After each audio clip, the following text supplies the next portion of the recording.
이사야 21장 1절에서 10절. 바벨론 멸망에 관한 묵시라는 제목이 붙어 있죠. 그 한 문단 1절부터 10절까지 제가 한 절 읽고 여러분 한 절 읽고 하겠습니다. 해변 광야에 관한 경고라. 적병이 광야에서 두려운 땅에서 네겝 해오리 바람 같이 몰려왔도다. 똑똑한 이슈가 내게 보였도다. 소리는 자는 소리고 약탈하는 자는 약탈하도다. 일감리가 올라가고 내게여 에로사라. 그의 모든 탄식을 내가 그치게 하였노라 하시도다. 이러므로 나의 요통이 심하여 해산이 임박한 여인의 고통 같은 고통이 나를 엄습하였으므로 내가 괴로워서 듣지 못하며 놀라서 보지 못하도다. 내 마음이 어지럽고 두려움이 나를 놀라게 하며 희망의 서광이 변하여 내게 떨림이 되었다. 그들이 식탁을 베풀고 파수꾼을 세우고 먹고 마시도다. 너희 고관들아 일어나 방패에 기름을 바를지어다. 주께서 내게 이르시되 가서 파수꾼을 세우고 그가 오는 것을 보게 하되 마병대가 쌍쌍이 오는 것과 나귀 떼와 낙타 떼를 보거든 귀 기울여 자세히 들으라 하셨더니 파수꾼이 사다시 부르짖기를 주여 내가 낮에 늘 망대에 서 있었고 밤이 새도록 파수하는 곳에 있었더니 보소서 마병대가 쌍쌍이 오나이다 하니 그가 대답하여 이르시되 함락되었도다 함락되었도다 바벨론이여 그들이 조각한 신상들이 다 부서져 땅에 떨어졌도다 하시도다. 내가 짓밟은 너여 내가 타작한 너여 내가 이스라엘의 하나님 만군의 여호와께 들은 대로 너희에게 전하였노라. 아멘. 1절입니다. 21장 1절에 해변 광야에 관한 경고라라고 합니다. 해변 광야는 바벨론에 대한 대표적인 표현입니다. 지도 보면 이 지도 우리 오랜만에 보지요. 주 무대인 이스라엘은 여기죠. 여러분 보시기에 여기 가나안이라고 적혀있는 여기가 이스라엘인데 결국 아수르한테 망하고 바벨론한테 망하지 않습니까? 여기 보면 아수르라고 되어 있고 여기는 바벨론, 여기는 페르시아가 바사, 여기는 메데라는 말도 있고 있는데 지금 한 지도에 표현하기 위하여 이 글자를 다 써놓은 것이지 역사가 흐름에 따라 시대에 따라 아수르가 지배하면 아수르가 요거 전체 다 차지한 것이고 바벨론 시대는 바벨론 요거 전체 다 차지한 것이고 한 지도에 표현하기 위해서 글자를 다 써놓은 것이지 여기만 아수르다 이 말이 아니지요. 그래서 이 거대한 나라, 이 아수르가 났을 때는 이거 전부 다가 다 아수르거든요. 그 당시 여기서 볼 때 세계 이러면 그건 아수르인 거예요. 그러니까 오늘날은 우리가 지구 전체를 다 아니까 세계가 미국분이가 이러지만은 옛날 로마 시대 때는 세계 이러면 로마죠. 또 우리나라 조선보다도 더 옛날에는 세계 이러면 중국이죠. 그것처럼 세계 이러면 아수르입니다. 또 바벨론 났을 때는 바벨론. 하여튼 이런 거대한 나라에 가요 늘 고난을 당하는 것이 약소국가 아닙니까? 이스라엘, 유다 같은 나라. 그래서 유다가 볼 때에 아수르도 그렇지만 바벨론 같은 나라는 적대국가이고 누가 좀 저걸 무찔러 줬으면 싶은 그런 나라이지요. 그런데 지금 하나님께서 그 바벨론에 관하여 묵시를 내리시는데 경고하시는데 그 바벨론을 해변 광야라 이렇게 불렀습니다. 해변이다. 바닷가 있죠 여기. 페르시아만 옛날에 이라크 이란 이라크 전쟁할 때 페르시아 전쟁 그랬잖아요. 그러니까 페르시아 걸프전이라 그랬죠 옛날에. 이게 페르시아 걸프 아닙니까? 그 바로 해변에 있는 나라가 바벨론이고 또 광야다 이렇게 불렀습니다. 근데 바벨론은 우리 모든 인간이 꿈꾸는 어떤 복의 집합체 아닙니까? 우리 모든 인간이 다 좋아하는 그런 거거든요. 뭘 좋아하냐 하면 나를 보호해 줄 만한 어떤 걸 좋아하잖아요. 내가 들어가서 살 만한 집, 나를 보호해 줄 만한 보호막. 그래서 그게 의식주고요. 의식주, 돈 그런 거란 말입니다. 한마디로 도피처를 좋아해요. 모든 사람이 다 도피성을 좋아하죠. 그래서 도피성으로 뛰어 들어가야 산단 말입니다. 모두가 다 도피성으로 뛰어 들어가려고 하는 일이 무화과나무 이파리 옷 입는 거잖아요. 무화과나무 이파리 옷으로 내 도피성을 삼는 건데 그래서 모든 사람이 그렇게 자기 스스로 개발한 그런 도피성의 최대치가 바벨론이란 말입니다. 하나님께서 저와 여러분에게 묵시하실 때에 너희들이 바벨론을 좋아하는구나, 맨날 싫다 그러고 강대국이 우리를 괴롭힌다고 말은 그렇게 하면서도 독립하고 싶다고 독립운동도 하고 여러 가지 저항도 하고 하면서도 결국 너희들이 좋아하는 거는 그 도피성 니들이 좋아하잖아. 니들이 바벨론을 결국 좋아하는구나. 그럼 바벨론 들어가서 살아라 라는 거거든요. 그래서 70년 포로 생활하는 거지 않습니까? 바벨론은 그런 의미입니다. 그래서 우리 모든 인간이 빨리 뛰어 들어가서 살고 싶은 곳이에요. 여기 너무 좋다. 이 부동산 가지고 싶다. 너무 좋다. 이 복을 내가 소유하고 싶어 라고 하는 그건데, 하나님께서 볼 때 그거는 해변이고 광야라는 거죠. 해변은 도피성이 되지 못합니다. 왜냐하면 배수진을 쳐야 되거든요. 해변으로 올리면 적군이 쳐들어올 때 배수진을 쳐야 되잖아요. 배수진을 친다는 것은 바로 뒤에 물밖에 없다. 그래서 이제 싸워서 죽든지 아니면 반드시 이겨야 되고, 아니면 지면은 물에 빠져야 되는, 그러니까 코너에 몰린 곳이라는 거죠. 그러니까 바벨론이라는 그곳은 도피성이 되지 못합니다. 게다가 광야도 도피성이 되지 못해요. 근데 여기서 이제 저와 여러분이 복음을 아니까, 근데 하나님은 정작 성도에게 주고 싶은 도피성은 어디냐면 해변이고 광야입니다. 해변은 배수진이잖아요. 그래서 홍해로 몰아가지 않습니까? 홍해로 몰아가서 배수진인데 해변으로 몰렸는데 거기가 도피성이 되죠. 하나님께서 구원을 베푸시고 광야로 내몰리는 거 아니에요. 출애굽해가지고. 아무튼 그런데 하나님은 그런 참된 도피성, 예수님을 저와 여러분에게 지금 주고 계시는데 사람들은 그거 싫더라는 거죠. 그거 말고 나는 해변이 좋고 광야가 좋아요. 우리가 원하는 해변 광야는 바벨론이었습니다. 그래서 지금 21장 1절에 해변 광야에 관한 경고라고 되어 있고, 바벨론이란 말은 없는데 저 뒤에 가서 바벨론이란 말이 나옵니다만은 지금 바벨론에 대한 얘기라는 겁니다. 바벨론에 관한 경고라. 적병이 광야에서 두려운 땅에서 네게브 해오리 바람같이 몰려왔도다라고 합니다. 네게브라는 말은 그 네겝이라 되어 있는데, 네게브 이 말은 남쪽이란 뜻입니다. 남방. 남쪽에서의 해오리 바람이 엄청나게 강한 바람인가 보네요. 어젯밤에 바람 엄청나게 불던데. 태풍 이름이 히기비스였습니까? 일본 막 강타하고 지나갔잖아요. 그런 바람인가 봐요. 엄청난 바람이 불어오고, 그 적병의 모습이 그렇다는 거죠. 적병이 광야에서 두려운 땅에서 회오리 바람같이 너에게 몰려온다라는 겁니다.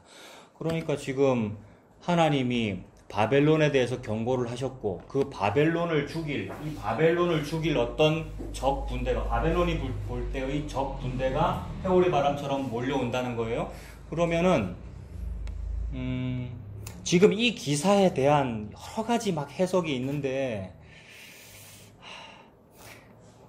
어떤 그 국사편찬위원회가 기록한 역사 기록 있지 않습니까? 뭐 BC 몇 년도에 바벨론에 어떤 전쟁이 있었고, 그 전쟁에서 뭐 아수르가 이겼니, 바벨론이 이겼니라는 여러 역사가 있지 않습니까? 근데 지금 이사야 이때는 아수르가 좀 힘이 셀 때예요. 아수르가. 그래서 아수르가 힘이 세서 바벨론을 무찌르고, 아수르가 힘이 세져가지고 북이스라엘도 무찌르고 뭐 이렇게 할 때도 있었거든요. 그래서 나중에는 이제 아수르가 약해지고 바벨론이 힘이 세져가지고 바벨론이 아수르 무찌르고 남유다도 무찌르는 거 아니에요. 그러니까 역사적으로 자꾸 바뀝니다만은 그런 식으로 어느 전쟁을 말할 것인가를 따지는 게 중요하지 않다는 거예요. 제가 지금 말씀드리고 싶은 거는.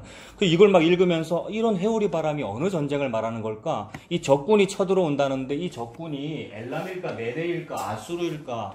이런 것은 우리가 연구할 필요 없지 않습니까? 세계사를 연구하는 분들이 각 나라의 기록들을 읽으면 나올 거 아니에요. 근데 그 각 나라의 기록을 읽는다고 해도 논문마다 다 틀리단 말입니다. 논문마다 이거는 BC 700 몇 년입니다. 어떤 사람은 이건 언제입니다. 이거는 누구를 말합니다. 라고 말하는데, 그것은 그냥 학자들의 몫이고, 복음으로 보니까 이 성경책이라는 것은 하나님께서 저와 여러분에게 하나님의 자기 아들의 십자가를 말씀하시려고, 그것이 구원이다. 나는 내 아들 예수를 너한테 지금 말하고 있는 거야. 라고 말씀하시는 거니까, 그러한 관점으로 보면 정확한 구절이 무슨 뜻인지는 몰라요. 뒤로 갈수록 해석이 안 되는 것도 있단 말입니다. 그럼 우리 어떻게 보면 되냐 하면, 옛날에 제가 이제 교회에서 주보 만들고 이럴 때, 옛날에는 뭐 칼라로 만들지 않고 흑백으로 만들었으니까, 흑백으로 볼 때는 흑백이라는 것은 검은색과 흰색만 있는 거잖아요. 흑백. 근데 흑백을 가지고 컬러를 표현하고 싶을 때는 어떻게 하냐면 그레이 스케일이라고, 그러니까 아주 까만 거, 약간 까만 거, 약간 회색, 약간 흰색, 이래서 여러 단계를 둔단 말입니다. 그러면은 그게 칼라로 보이겠죠. 그게 이제 예쁜지 안 예쁜지를 보려면 진짜로 이 좀 디자인을 잘하는 사람은 어떻게 보냐 하면 실눈을 뜨고 보거든요. 실눈을 뜨고 이렇게 본다고요. 그 말은 이미지만 본다고요. 이미지만. 구체적으로 이게 어느 나라일까, BC 몇 년일까, 이거는 분석을 못 하겠고, 그리고 보려면 눈을 크게 또 칼라로 봐야 되는데, 안 보이더라는 겁니다. 그거는 왜 그러냐면 하나님이 안 보여주셨어요. 그런 거를 우리한테 말하고 싶은 게 아니란 말입니다. 얘들아 1절에 회오리 바람은 아수르야 이렇게 말하고 싶은 게 아니란 말입니다. 그게 아니라 무언가 실눈을 뜨고 보아서 거울로 보는 듯 희미하나 확실한 그거를 말씀하시는 겁니다. 그게 뭔지를 지금 보는 겁니다. 그래서 실눈을 뜨고 이미지를 보면 뭐냐 하면 이건 지금 전쟁이네 라는 것이 보이고, 게다가 바벨론에 대한 경고라라고 했으니까 바벨론을 무찌르시는 이야기네. 근데 여러 나라들이 나오니까 그렇다면 주변 국가들을 사용하시는데 뭔지는 모르겠지만 그 주변 국가들 걔네들도 악한 사람들인데 하나님께서 그것을 몽둥이로 사용하셔서 하나님의 대적인 바벨론을 무찌르시겠다는 얘기구나 라는 것이 보이는 겁니다. 그렇다면 독자의 입장에서는 기분이 좋죠. 어떻게 기분이 좋냐 하면 독자는 지금 유다고 우리 독자는 크리스찬들이란 말입니다. 아까 이것 딱 제목 써놨을 때 박 목사님 들어오시면서 태풍 얘기하면서 바벨론이 아니라 일본이네요 이러셨잖아요. 그러니까 그런 거란 말입니다. 우리의 대적 일본, 히기비스가 우리나라로 안 오고 도쿄로 갔잖아요. 얼마나 좋은지. 근데 이게 지금 나쁜 마음이잖아요. 실로암에 망대가 무너져 치워 죽은 18사람이 니들보다 죄가 많아서 그런 줄 아느냐? 그렇게 적용해야 되는데 아무튼 기분이 좋았어요. 그죠, 박 집사님? 저도 좋아요. 일본이 망한다. 그런 이미지란 말입니다. 바벨론이 망한다. 회오리 바람이 쳐버렸다, 바벨론을. 그렇다면 어떻게 망하는가를 보는 겁니다. 어떻게 바벨론이 망하지? 누가 바벨론을 망하게 하지? 나는 내가 바벨론을 망하게 하고 싶고 성시화 운동을 해가지고 악한 저 동성애와 악한 저 바벨론을 무찌르고 싶고 이 바벨론화된 이 세계를 말입니다. 그래서 한번 전복시키고 싶고 한데 과연 누가 그렇게 하는가? 어떤 과정에서 그렇게 되는가를 보는 겁니다. 그래서 그 바벨론에게 회오리 바람이 막 몰려와요. 잘됐다 싶어요. 근데 2절에 이사야가 볼 때 혹독한 묵시라고 합니다. 2절에 혹독한 묵시. 바벨론이 무너지는 그 이야기에 대하여 이사야는 혹독한 묵시가 내게 보였도다. 속이는 자는 속이고 약탈하는 자는 약탈하도다. 엘람이여 올라가라. 메대여 에워싸라. 그의 모든 탄식을 내가 그치게 하였노라 하시도다. 엘람이라는 나라도 등장했고 방금 엘람도 있었고 메대도 있었어요. 그 엘람과 메대 합치면 그게 메데바사입니다. 나중에 메데바사가 합쳐져가지고 페르시아가 되거든요. 그러니까 우리가 아는 세계사 역사대로 아수르, 바벨론, 페르시아로 넘어가는 거니까 그런 얘기겠구나. 아수르 망하고 바벨론 망하고 그다음 페르시아가 득세하니까 엘람과 메대가 이어받은 그 페르시아가 이기게 되겠구나라는 이야기인데, 그런데 그런 과정을 통해서 바벨론이 죽는 이야기인데 그게 혹독한 묵시라는 거죠. 이거는 도대체 뭐지? 이게 뭐길래 그렇게 혹독한가? 바벨론이 아주 큰 고생을 당하니까 혹독하다고 하는가? 그러면 잘 됐다라고 해야 될 것 같은데 왜 그걸 혹독하다고 하는가? 이거는 사람의 말로 표현하기가 너무 가혹하다는 거죠. 혹독하다는 말은. 저는 이거 읽으면서 뭐가 생각나느냐 하면 고린도 후서 12장 보면 고린도 교회 교인들이 자기의 체험과 자기 꿈에서 뭘 봤다는 거죠. 또는 기도하다가 뭘 느꼈다. 그 체험과 은사 이런 거를 자랑할 때에 나도 자랑거리가 없는 줄 아느냐, 사도 바울이. 나도 자랑할 만하면 하는데 안 한다. 그래서 내가 어떤 사람을 아는데 자기 얘기인데 객관화해가지고 제3자인 것처럼 말하면서 내가 어떤 사람을 아는데 그 사람이 셋째 하늘에 올라간 적이 있다라고 하면서 그 셋째 하늘에 가서 무슨 말을 들었는데 어마어마한 얘기를 들었다는 거죠. 사람이 가히 이룰 수 없는 어떤 말을 들었다. 저는 그런 이미지가 생각나요. 그래서 여러분도 한번 느껴보십시오. 그런 이미지가 떠오르지 않습니까? 뭐냐면 묵시라는 거잖아요. 이사야가 지금 묵시를 보았다. 그 묵시는 저와 여러분이 알 수 있는 칼라로 막 글자로 잘 보이게 눈 크게 뜨면 알아먹을 수 있는 그런 것으로 표현이 안 되는 거란 말입니다. 표현이 안 되기에 그림자로만 주어져 있어요. 저와 여러분들에게. 그림자들을 보고 우리가 살고 있지 않습니까? 근데 하나님은 그림자는 그림자로 말미암아 된 것이 아니니라 이랬습니다. 보이는 것은 나타난 것으로 말미암아 된 것이 아니니라. 같은 말씀이거든요. 그러니까 나타난 것으로 말미암아 된 것이 아닌 그거를 본이라고 실눈을 뜨는 겁니다. 저의 비유로서는. 그래서 이미지를 느끼는 거죠. 뭘 말씀하시는 걸까? 그 말씀하시는 건지 뭔지는 몰라요. 그걸 감히 누가 안다고 하겠어요? 사도 바울도 가히 입으로 말할 수 없는 무언가다 이랬어요. 그것은 천국이 너무 좋다, 너무 아름다움을 말할 수 없다는 것도 되고, 하나님이라고 하는 그 묵시, 하나님의 그 뜻을 사람이 입으로 말할 수 없다는 겁니다. 감히. 그래서 그게 혹독하고도 묵시예요. 그게 계시입니다. 그게 보였는데 그것이 우리 역사 속에서 펼쳐질 때는 여러 그림자들로 펼쳐지는데 그 펼쳐지는 게 보였어요. 내게 보였도다. 속이는 자는 속이고 약탈하는 자는 약탈합니다. 이 세상의 그림자 속에서는 속이는 자는 계속 속이고요. 약탈하는 자는 계속 약탈해요. 그런 모든 일이 세계사의 흐름입니다. 그래서 옛날에 이런 말 있었다면서요. 소련에 속지 마라. 또 뭐죠? 미국 믿지 마라. 일본은 일어난다. 이런 말 아십니까? 조선은 조심하라. 소련에 속지 마라. 이거 옛날에 미소 신탁 통치하고 이럴 때 돌던 말이잖아요. 소련에 속지 마라. 미국 믿지 마라. 일본은 다시 일어난다. 우리 조선이여 조심하라. 이게 지금 속이는 자는 속이고 약탈하는 자는 약탈하는 세계사의 흐름인데 이게 국가관계도 그러하고 인간관계도 그러하고요. 근데 그게 하나님이 지금 펼치고 계시는 거라는 거죠. 그래서 그런 국가관계에 의하여 엘람이 올라가고 메대가 에워싸가지고 누구를 무찌르겠습니까? 바벨론을, 해변 광야인 그 바벨론을 무찌른다는 얘기죠. 그 바벨론은 곧 죄를 상징하고, 죄를 상징해서 우리가 그 죄를 매우 싫어하지만 사실은 좋아해요. 죄를 미워한다고 말하지만 사실은 그 죄를 좋아하고 그 속에 들어가 살고 싶단 말입니다. 그래서 말로는 싫다 그래놓고 그 속에 들어가 살도록 하나님께서 만들어버리셔요. 그게 지금 하나님의 묵시예요. 그런데 그렇게 함으로써 그 바벨론을 무찌르셔요. 무찌르시고 거기에 잡혀있는 자기 백성을 뽑아내시는 이야기지 않습니까? 그래서 그걸 펼치기 위하여 속이는 자는 속이게 하고 약탈하는 자는 약탈하게 하고 엘람과 메대를 사용해서 바벨론을 무찌르셔요. 그래서 그의 모든 탄식을 내가 그치게 하였노라 그랬습니다. 2절 뒷부분입니다. 탄식을 그치게 합니다. 근데 구체적으로 안 보인다고 전에 아까 말씀드렸죠. 그래서 이 탄식이 누가 탄식하는 건지 학자들마다 전부 말이 틀려요. 우리가 뭘 취해야 됩니까 도대체? 칼라로는 안 보인다 이 얘기예요. 구체적으로는. 그의 탄식이라 그러는데 그가 바벨론인지 엘람인지 메대인지 유다인지 모른단 말입니다. 근데 어쨌든 간에 무언가가 그친다. 그래서 피정복민, 식민지면은 막 고통스러워서 탄식을 했을 거 아닙니까? 그거를 그쳐주신다면은 해방시켜 주시는 거니까 그런 이미지이고. 또는 바벨론이 탄식한다는 말도 있어요. 바벨론이 막 탄식을 한대요, 자기들도. 근데 탄식하는 그 소리마저도 그쳐버린다, 죽여버리신다, 그런 의미도 되고. 아무튼 모든 이미지를 합하면 바벨론을 죽인다는 얘기입니다. 그러면서 3절 보십시오. 계속해서 같은 말씀을 드리는데 그 미운 적군 바벨론이 죽으면 선지자의 입장에서는 좋다 그러고 아주 기쁘다고 표현해야 되는데 3절에 뭐라고 합니까? 이러므로 나의 요통이 심하여 해산이 임박한 여인의 고통 같은 고통이 나를 엄습하였으므로 내가 괴로워서 듣지 못하며 놀라서 보지 못하도다. 내 마음이 어지럽고 두려움이 나를 놀라게 하며 희망의 서광이 변하여 내게 떨림이 되도다. 이렇게 표현합니다. 그럼 이거 이상하지 않습니까? 바벨론이 지금 죽으니까 이사야 입장에서는 굉장히 좋다고 지금 표현을 해야 되는데 그게 아니고 그 말을 하면서 요통이 심하다. 해산이 임박한 여인의 고통 같다. 성경책에서 해산이 임박한 여인의 고통이라 그러면 가장 극한 어떤 고통을 표현하는 거거든요. 자주 나오더라고요. 여러 부분에. 가장 아픈 고통을 말할 때에 해산이 임박한 여인의 고통과 같다. 이렇게 표현합니다.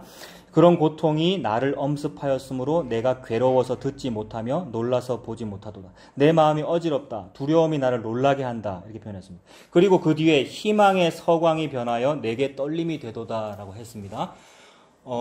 희망의 서광은 뭐냐면 새 번역을 보니까 새벽이 지나고 아침이 될 때에 아침 해가 떠오르는 그것을 너무너무 기다렸는데 너무 기다린 그것이 너무 좋아서 기다린 거 아니에요. 해가 뜨기를. 너무나도 간절히 바랬고 기다렸는데 그 좋아서 기다린 그것이 너무나도 큰 고통이더라. 그러니까 내가 너무 좋아하는 어떤 일이었는데 그게 너무 고통이더라 이겁니다. 저는 이거 무슨 말인지 너무나 잘 알겠어요. 희망의 서광이 변한다 이 말이. 전에도 말씀드렸는데 군대 생활할 때 낸 6근무나 6, 8근무가 있거든요. 새벽에 4시부터 6시까지 쓰는 근무, 낸 6근무. 6시부터 8시까지 쓰는 6, 8근무인데 그 시간이 해 뜨는 시간이지 않습니까? 근데 겨울에 그 보초를 서면 너무 춥단 말입니다, 밤에. 온갖 옷을 다 입어도 추운데 근데 막 뛰면은 따뜻한데 못 뛰거든요. 그 근무자가 뛰면 안 되니까. 쳐다보고 있으니까. 그래서 계속 이렇게 움직인단 말입니다. 그러면서 동쪽만 바라보거든요. 해가 뜨기를.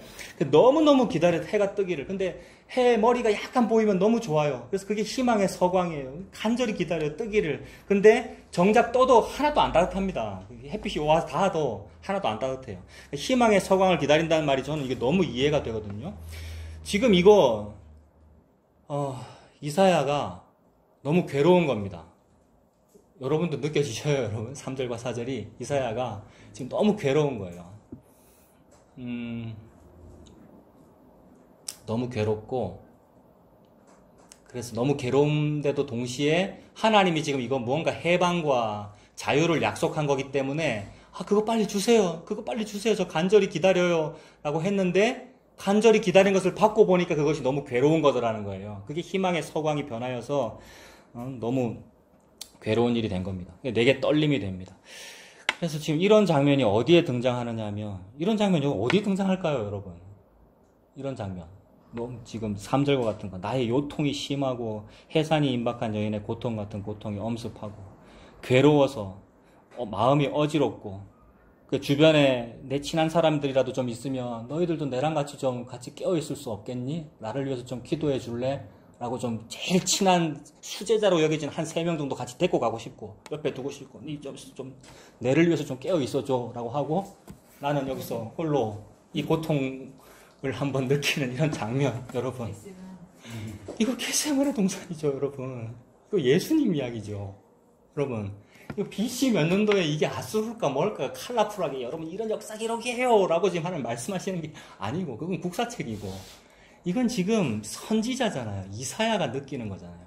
이사야라는 말은 야훼가 이사다. 야훼 여호와가 이사 구원이다. 그래서 이사가 이응시옷 발음 예수란 말이에요. 예수는 즉 구원이다. 자기 백성을 그들의 죄에서 구원할 자, 그 예수란 말이에요. 그래서 하나님께서 예수님의 그 십자가에서 성령님을 출발시키셔서, 즉 하나님께서 출발하셔서 이사야에게 간 거예요, 지금. 그래서 이사야에게 성령님이 임하시니까 요 말을 하는 겁니다. 내가 혹독한 묵시다. 그래서 이 혹독한 묵시를 느끼는 자는 이걸 자랑하지 않습니다. 감히 묵시도 아닌 걸 느꼈기 때문에 인간들이 내가 뭘 봤어, 내가 방언을 해, 꿈에 뭘 봤어 이러는데 그걸 자랑이라고 하고 있니? 진짜 자랑은 요 성령님을 받은 게 자랑이거든요. 그래서 그걸 셋째 하늘에서 봤다는 거예요. 고린도후서 12장에 사도 바울이. 이거는 말로 표현이 안 되는 거예요. 그래서 말로 표현이 안 돼서 내가 이거 할까, 내가 자랑을 할까? 부득불 자랑하노라 라고 하면서 말로 가히 이룰 수 없는 말, 요게 천국입니다. 예수님께서 이루시는 요거. 그것을 너무 기다렸죠, 이사야는요. 희망의 서광, 동쪽에서 해가 뜨기를, 희망의 서광이 뜨기를. 근데 너무 기다렸는데 그게 고통이에요. 너무나도 우리 인류가 간절히 기다리는 어떤 일, 그게 독립이고 해방이고 자유고 구원이지 않습니까? 근데 그것이 떨림이에요. 예수님의 십자가이기에. 그럼 하나님은 이토록 우리의 이성과는 관련이 없는 하나님의 역설로 자유와 해방과 속죄와 구속과 구원을 이루시더라는 얘기입니다. 어느 인간이 자기 이성으로 요거를 이해하겠어? 눈을 크게 뜬들, 컬러풀하게 본들, 그저 희미하게 거울로 보는 듯 희미해도 그것이 묵시면 이게 하나님의 계시이군요 라고 느껴지는 것이죠. 그래서 이것이 사도신경에서도 했습니다만 성도가 교통한다라고 해서 그 교통하는 사람들끼리 요거를 알아먹게 되는군요. 그래서 그거 알아먹으라고 지금 예수님께서 저와 여러분들에게 말씀하셨습니다. 이사야가 지금 보는 것은 겟세마네의 그 기도하고 똑같아요. 그래서 그 사복음서에 나오는 특히 마가복음 14장 이런 곳에 보면 예수님께서 이런 맥락에서 기도를 하시죠. 이 고난에 쓴 잔 제게서 지나가게 해주시면 안 됩니까? 라고 합니다. 그러므로 바벨론이 망한다라는 이야기는 예수님께서 십자가에서 돌아가신다는 이야기입니다. 예수님께서 십자가에서 죽으심으로써 바벨론이 망합니다. 하나님께서 그렇게 계시하십니다. 자, 그렇다면 다시 역사로 돌아와서요. 21장 5절에 보면 그들이 식탁을 베풀고 파수꾼을 세우고 먹고 마시도다. 너희 고관들아 일어나 방패에 기름을 바를지어다 이랬습니다. 5절에 그들이라는 것은 어느 학자들이나 다 바벨론으로 봅니다. 그래서 바벨론이 식탁을 베풀고 파수꾼을 세우고 먹고 마십니다. 언제 이랬죠, 여러분? 그렇죠. 다니엘서에 보면 5장에 바벨론의 마지막 왕이라 기록된 벨사살이 예루살렘 성전에서 갖고 온 그릇들, 온갖 하나님 예배하는 제사할 때 쓰는 그 그릇을 가지고 술 파티하고 있었지 않습니까? 그러니까 식탁을 베풀고 자기 종들 세워놓고 너 잘 지켜라고 파수꾼 세워놓고 먹고 마시지 않습니까? 그럼 식탁을 베풀고 파수꾼을 세우고 먹고 마실 때에 어떤 일이 벌어졌습니까? 하나님의 손이 벽에서 등장해서 메네 데겔 우바르신 썼죠. 이거는 자주 말씀드렸잖아요. 하나님이 눈에 보이게 등장했다라는 말은 무슨 말이냐면 무한 속에 계시는 그분이 유한인 저와 여러분에게 즉 시공간 속으로 눈에 보이는 형태로 나타났다는 말입니다. 그러므로 그날 손을 보여주신 것은 장차 있을 어떤 일에 대한 그림자이자 무언가를 보여주는 것이죠. 그래서 정말로 하나님께서 저와 여러분의 인생에 개입하시는 것이 뭐냔 말입니다. 나는 열심히 시험 준비하고 있고 또는 열심히 사업을 위하여 돈벌이를 위하여 무언가 이 땅의 꿈을 위하여 뭘 하고 있는데 하나님 한번 개입해 주세요 라고 하고 있는데 그게 개입이 아니라 도저히 해결할 수 없는 내 속에 있는 그 바벨론, 나는 싫다 그러면서도 좋아하는 그 바벨론, 나는 이 바벨론을 떼낼 수 없는 이 일에 대하여 그분이 개입하여 이 바벨론으로부터 나를 분리시키더라. 요게 개입이거든요. 그래서 바벨론을 나에게서 죽여야 이 바벨론이 떨어져 나갈 거 아닙니까? 즉, 이 죄를 나에게서 죽여야. 죄라고 하는 때가 나에게 붙어 있는데 아무리 해도 내게서 안 떨어지더라는 거죠. 어떤 비누를 쓰고 세제를 써도. 근데 예수님이라고 하는 계면 활성제, 예수님이라고 하는 비누만 요거를 떼더라는 거죠.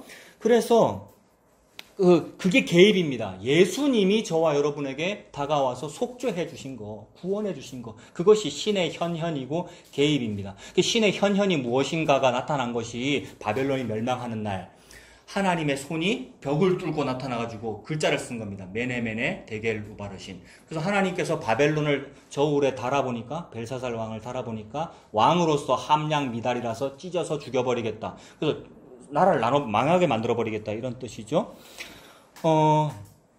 그러니까 하나님이 그렇게 벨사살 바벨론의 눈앞에 탁 등장하여 내가 너 바벨론을 죽인다라고 이렇게 선언한 사건이 언제 벌어지느냐 하면 예수님의 십자가에서 벌어지더라는 겁니다. 예수님께서 십자가에 달려 죽으신 그 일이 바벨론 즉 적 그리스도 사탄이 볼 때는 야 우리가 이겼어 우리가 예수를 죽였어 라고 십자가에 달아 죽였는데 그 일이 예수님은 자기가 죽으심으로써 바벨론을 죽인 일이라는 거죠. 그러니 사탄이 몰랐죠. 사탄 적 그리스도가 내가 예수를 죽이면 내가 죽는 줄 몰랐단 말입니다. 그래서 우리가 예수님을 찔러 죽인 거 아니에요. 근데 우리가 바벨론이 되어서 예수님을 찔러 죽인 그 일이 예수님이 적 그리스도를 무찌르신 일이더라. 그래서 옛날에 벨사살 왕이 이제 죽을 때의 그 장면이 예수님 십자가에서 나타나는 거죠. 그 예수님께서 십자가에서 죽으시고 그 무덤에 4일 동안 계셨는데 무덤에 계시는 동안 예수님 뭐 했느냐 하면 음부에 내려가셔가지고 음부에 가서 선언을 했대요. 선포. 음부에서 뭘 선포했느냐 하면 내가 이겼어 라는 선포를 한 거죠. 그게 메네 데겔 우바르신 니들이 졌어 라는 말입니다. 그 바벨론을 무찌르는 일이 곧 예수님의 십자가인 거죠. 그래서 이게 지금 다니엘 5장, 그 21장 5절이 다니엘 5장에 그 메네 데겔 우바르신 그게 떠오릅니다. 식탁을 베풀고 파수꾼을 세우고 먹고 마십니다. 너희 고관들아 일어나 방패에 기름을 바를지어다 했습니다. 이사야가 살짝 비꼬면서 얘기하는 거죠. 니들이 지금 술 마실 때인 줄 아느냐? 일어나서 방패에 기름이나 바르지? 뭐 이런 말입니다. 고대에 방패에 기름 바른다는 말은 전쟁을 준비한다는 뜻이더라고요. 옛날에는 그걸로 전쟁을 하니까. 지금 전쟁 준비해도 모자랄 텐데 지금 하나님의 참된 군대 장관이신 예수님이 너를 무찌르러 가는 거야. 뭐 이런 얘기죠. 6절에 주께서 내게 이르시되 가서 파수꾼을 세우고 그가 보는 것을 보고하게 하되 이제 바벨론 사람들은 자기들 술 마시려고 파수꾼을 세우고 있는데 이제 하나님께서는 참된 파수꾼을 세웁니다. 여기서 참된 파수꾼은 이사야겠지요.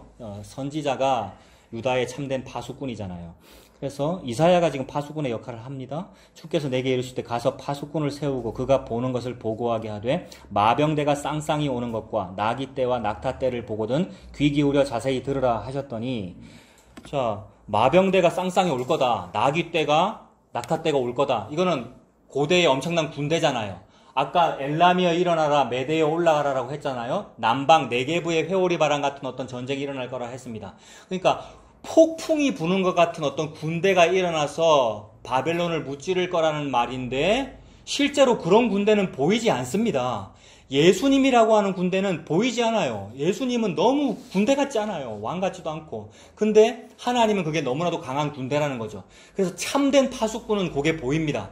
그래서 우리를 구름같이 둘러싼 허다한 증인들이 보인다는 거죠. 히브리서 11장. 우리를 구름같이 둘러싼 허다한 증인들은 안 보입니다. 사람의 육안에는. 참된 복음을 아는 사람, 그래서 진짜 예수님에게 동의하는 사람, 복음을 아는 사람, 그 예수님의 복음에 아멘하는 그 사람들은 안 보여요. 보이는 사람은 어떤 사람이냐 하면 다른 복음을 말하는 어떤 거대한 교회의 성도들은 많이 보이죠. 성도가 아니죠. 교인들은 오늘 주일이니까 숫자들 많이 보이잖아요. 그런 사람은 많이 보이는데 참된 성도들은 역사적으로 잘 안 보이더라는 거죠. 왜 안 보이겠습니까? 참된 성도들은. 오늘날은 실제로 안 죽입니다만 옛날에는 죽였잖아요. 진짜로 예수님 믿으면 죽였지 않습니까? 그래서 톱으로 켜 죽이고 사형시켰잖아요. 그러니까 그렇게 죽으니까 없죠.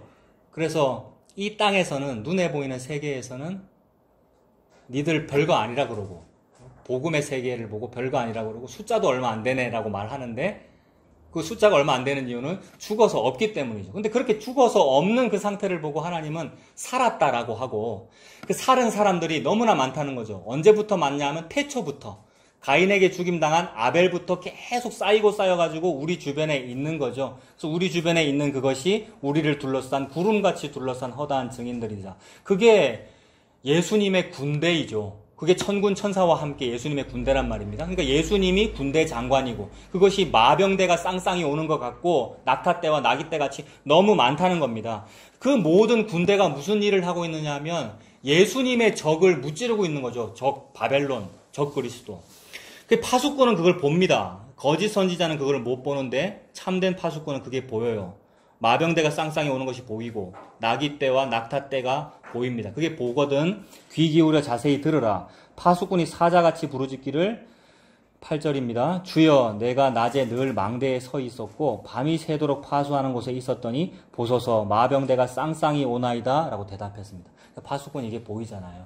근데 이제 그 당시에 역사적으로는 이게 뭐겠습니까? 그 당시 실제 이제 역사적으로는 실제로도 어떤 파수꾼이 봤겠죠. 그래서 바벨론을 무찌르러 가는 메대 바사 군대가 막 몰려올 거 아니에요. 그런 이미지겠죠, 이게 지금. 그래서 무언가가 보입니다 라고 했더니 9절에 보소서 마병대가 쌍쌍이 오나이다 하니 그가 대답하여 이르시되, 대답을 누가 합니까? 그러니까 파수꾼이 지금 무언가 보입니다, 군대가 옵니다 라고 말을 했더니 누군가가 대답을 하는데 누가 대답하는 겁니까?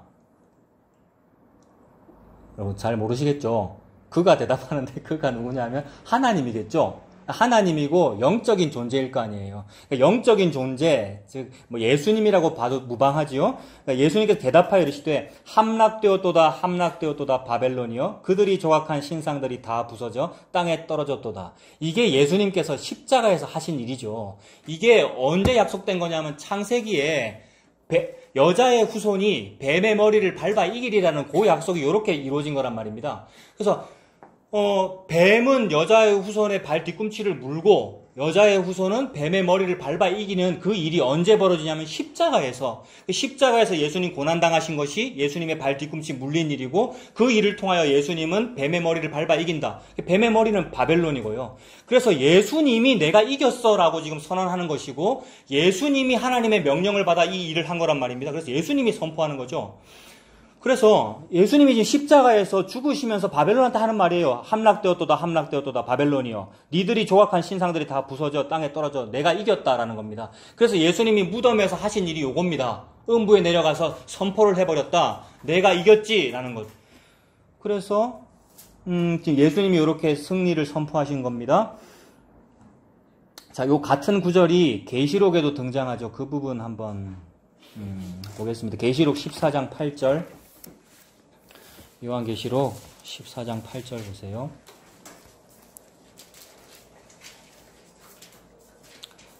자, 계시록 14장 8절도 영계에서 얘기하는 거죠. 천사가 얘기하는 거란 말입니다. 아까 그가 대답했다. 영계에서 말한다 그랬잖아요. 이게 8절도 천사가 말합니다. 천사고 둘째가 그 뒤를 따라 말하되 무너졌도다 무너졌도다 큰 성 바벨론이여.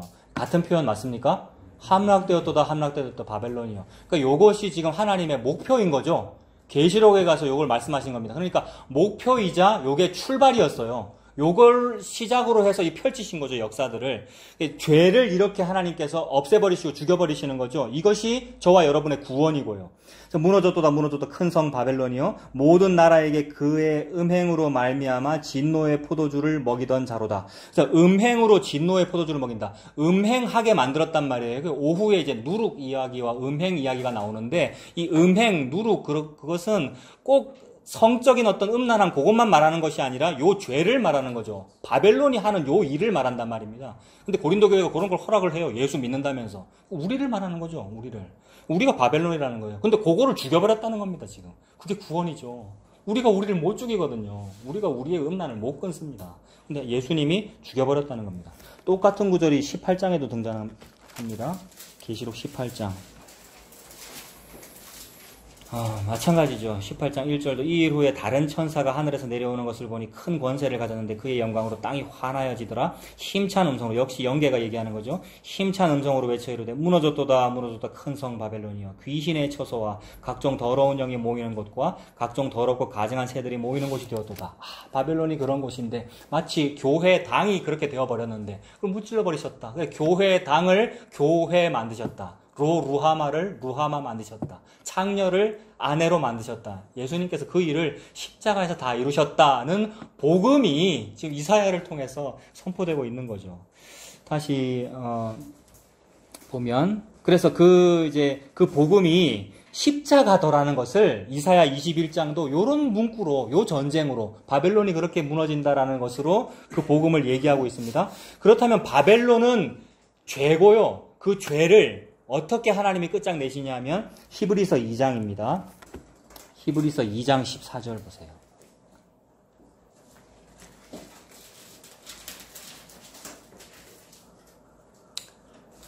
그러니까 바벨론이 아주 강한 나라고 나쁜 나라잖아요. 아까 우리가 일본 나쁘다 그러고 태풍이 일본에 불어서 기분이 좋다. 제가 그랬습니다만은 그래서 내가 일으키는 어떤 태풍, 나의 힘으로 적을 무찌르고 이렇게 된 것이 아니고 어떻게 되느냐 하면 이 히브리 2장 14절과 15절 같은 방법으로 적이 무찔러지더라는 거죠. 14절 뭐예요? 자녀들은 혈과 육에 속하였음에 그도 또한 같은 모양으로 혈과 육을 함께 지니시면, 그러니까 우리가 혈과 육을 지니고 있고 우리가 죄된 모습이고 우리가 사람의 이 모습이니까 예수님도 우리와 똑같은 사람이 되셔서 혈과 육을 함께 지니심은 죽음을 통하여 죽음의 세력을 잡은 자 곧 마귀를 멸하시기 위함이었네요. 그러니까 예수님의 방법은 죽음을 통하여 죽음의 세력을 잡은 자를 죽이는 거네요. 죽음의 세력을 잡은 자가 바벨론이고 바벨론을 죽이기 위하여 예수님께서 하신 일은 십자가에서 예수님이 죽는 일이었다는 거죠. 그래서 예수님께서 십자가에서 죽지 않고 예루살렘에 딱 입성해서 군대를 거느리고 바벨론을 확 무찌른다든가 군대로 로마를 무찌르면 이사야가 요통을 느낄 일이 없단 말입니다. 이사야가 너무 좋아요, 만세, 예수님 만세예요 라고 하게 될 텐데, 이상하게도 이 하나님의 묵시는 그런 종류의 묵시가 아니고 혹독한 묵시라 가지고 땀방울이 핏방울이 될 정도로 내가 너무 요통이 있고 해산에 임박한 여자 같은 내가 그래 라고 표현해야 되는 그런 일이고, 그리고 이 승리를 내가 너무나도 기다렸기 때문에 해가 뜨기를 바래요 라고 희망의 서광을 기다렸는데 그것이 떨리더라는 얘기, 그거는 십자가입니다. 십자가이기에 그렇게 표현하는 거죠. 그래서 승리가 이렇게 표현되더라는 겁니다. 우리는 승리는 이기는 거를 승리라 그랬는데 죽음이 승리더라라고 지금 표현하시는 것이고, 그 모든 승리의 그 죽음이 겟세마네 기도에 그대로 드러나 있고요. 예수님께서 그래서 그렇게 기도하신 것이고요.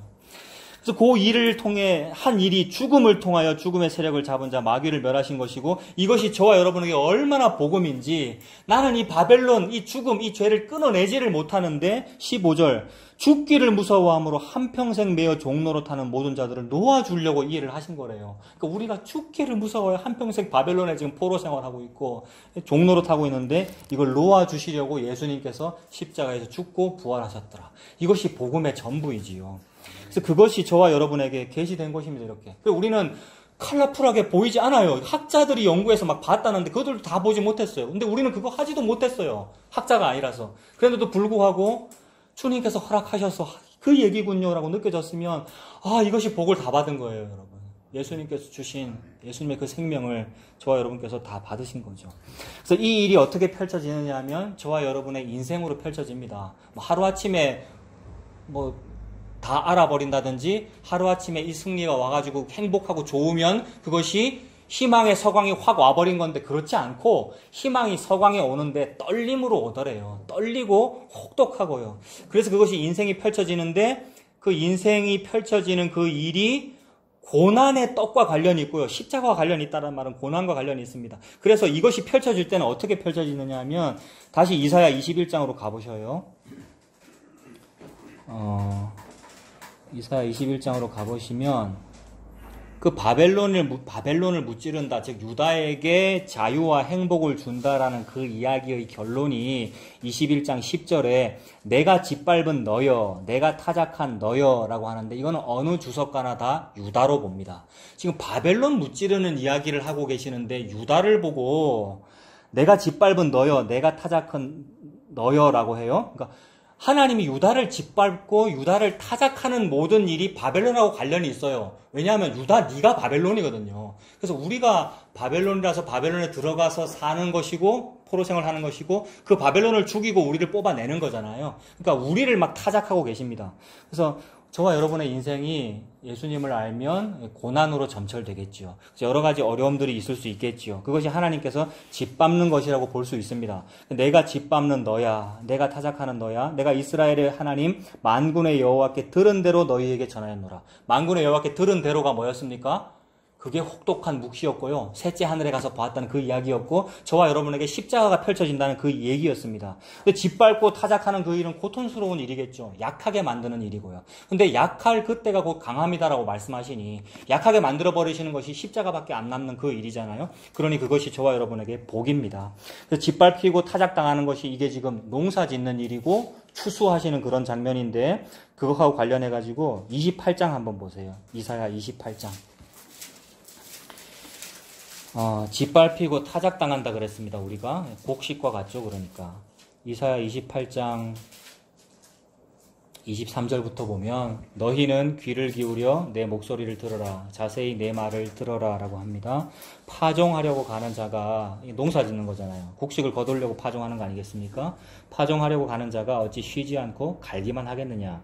자기 땅을 개간하며 고르게만 하겠느냐. 지면을 이미 평평히 하였으면 소회향을 뿌리며 대회향을 뿌리며 이런 곡식이 있나 봅니다. 그죠? 소회향도 있고 대회향도 있고 뿌리며 소맥을 줄줄이 심으며 대맥을 정한 곳에 심으며 귀리를 그가에 심지 않겠느냐. 이는 그의 하나님이 그에게 적당한 방법을 보이사 가르치셨음이며. 그러니까 하나님이 지금 농사를 짓고 계셔요. 하나님이 이렇게도 뿌리고 이랑을 이렇게 파기도 하고 밭을 갈아엎기도 하고. 그러니까 저와 여러분의 인생이라고 하는 것이 막 갈아엎어지기도 하고요. 이런 곡식이기도 하고 저런 곡식이기도 하고 막 뿌려지기도 하고요. 근데 하나님이 지금 적당하게 하고 계시네요. 그러니까 악한 일도 적당하게 있고요. 선한 일도 적당하게 있고요. 적당한 방법을 보이사 가르치셨음이며 소회양은 도리깨로 떨지 아니하며 대회양의 수레바퀴를 굴리지 아니하며 소회양은 작대기로 떨고 대회양은 막대기로 떨고. 그러니까 어떤 거는 도리깨로 막 때리고 그 다음에 소달구지로 바퀴로 막 부수기도 하고 그렇게 농사 짓죠. 저는 안 해봤습니다만은 여러분. 그게 지금 타작기 속에서 막 돌아가는 우리의 인생이더라는 거죠. 28절에 곡식은 부수는가? 아니다. 늘 떨기만 하지 아니하고 그것에 수레바퀴를 굴리고 그것을 말굽으로 밟게 할지라도 부수지는 아니한다. 그러니 막 부수고 십자가에 달고 그 어떤 고통이 있으나 부수지는 아니한다. 부활이 있고 예수님의 생명을 말하는 것이고 구원이고요. 70년 포로 생활하는데 돌아오는 날이 있다. 꿈꾸는 것과 같았도다라는 그 구원이 있다라는 그 이야기죠. 그래서 29절에 이도 만군의 여호와께로부터 난 것이라 그의 경영은 기묘하며 지혜는 광대하니라. 하나님께서 하시는 일이 경영이고 그게 지혜인데 하나님의 경영이 뭐고 지혜가 뭡니까? 여러분 뭐가 지혜고 뭐가 하나님의 경영입니까? 십자가가 하나님의 지혜이고 하나님의 경영입니다. 우리가 예수님 믿고 뭘 바랄까요? 여러분? 저와 여러분들이 차경민 목사가 여러분들이 뭘 바랄까요? 하나님께로부터 난 것을 바란다고 우리가 그토록 기도했고요. 뭘 바란다고 하나님께서 한번 개입해달라고 그토록 바랬는데 그래 하나님께서 기도를 번역해서 들으시죠. 그러니까 주여 좀 개입해 주십시오. 간섭해 주십시오라고 했더니 진짜로 번역해서 들으셔서 간섭해 주신 게 뭐냐면 예수님의 십자가입니다.